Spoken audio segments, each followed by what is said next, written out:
그런데 오늘 그 김용현 전 장관 구속 기소 말고도 윤석열 대통령에 대한 탄핵 심판이 첫 번째 변론 기일이 있었습니다. 윤갑근 변호인이 합류를 했는데요. 그 목소리 한번 들어보겠습니다.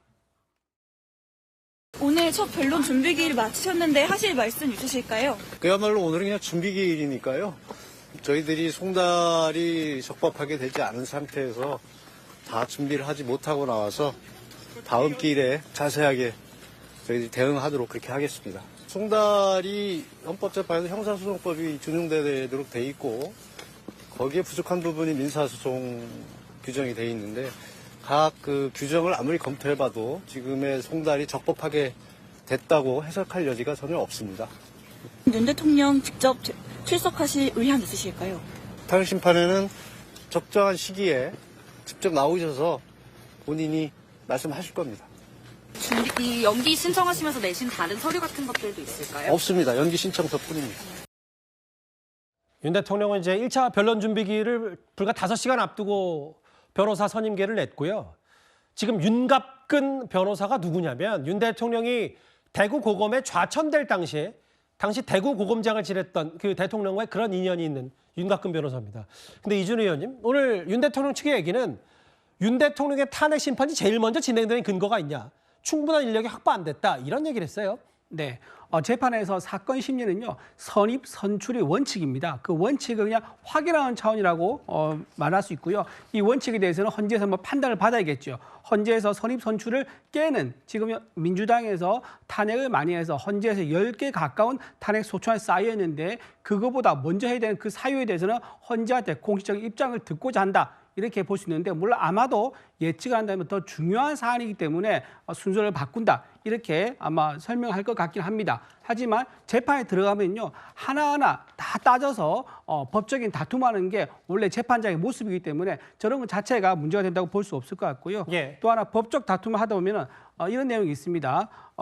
지금 이거 한 회기 내에 지금 논란이 됐던 게 뭐냐면 한 회기 내에 동일한 안건을 처리할 수 있느냐 이 문제도 좀 있었거든요. 예. 근데 이것도 아마 이번 헌재에서 따질 수 있을 것 같아요. 왜냐하면 지난 탄핵을 1차, 2차 두 번 했지 않습니까? 비슷한 매우 유사한 내용으로 두 번을 처리했는데 한 회기 내에 처리한 것에 대해서는 적법하냐 이 문제도 따져야 될 것 같습니다. 그리고 또 하나 박근혜 전 대통령 같은 경우는요. 준비 기일이 총 3차례 있었습니다. 예. 근데 지금 오늘 처음으로 이제 준비 기일 만남을 가진 거거든요. 여기에 대해서도 아마 적당하게 즉 기존 선례대로 적당하게 준비기일에 대한 보장을 좀 해달라 이런 얘기도 아마 오갔을 것 같습니다. 근데 이준우 의원님, 일각에서 얘기하는 건 결국은 이거 다 대통령 측의 시간 끌기 아니냐.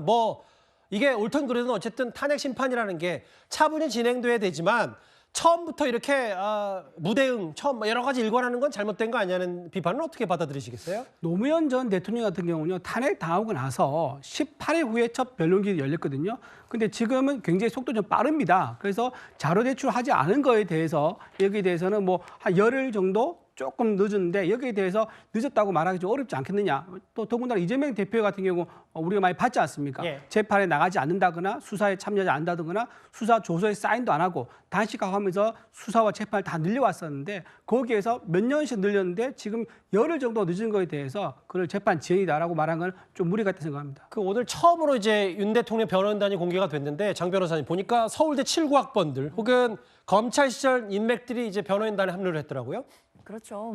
그동안 또 언론을 통해서는 사실상 윤 대통령 측에서 변호인을 구하는데 구인난을 겪고 있다 이런 보도도 나왔습니다. 물론 석동현 변호사 측에서는 그런 부분에 대해서는 좀 선을 긋긴 했지만 일각에서는 그러니까 법조계에서의 한 시각에서는 아무래도 이번 사건 자체가 형사적으로는 내란 혐의를 받는 것이고 그리고 일단 탄핵 심판조차도 위헌적인 비상계엄에 대한 부분이 있기 때문에 이 부분을 사실 변호한다는 것이 부담될 수도 있겠다라는 일각의 시각도 있었거든요. 그렇기 때문에 윤석열 대통령 측에서도 변호인들을 구성하는데 시간이 좀 걸리지 않겠느냐라는 예측은 있었는데요. 어느 정도 윤곽은 드러난 것으로 보입니다.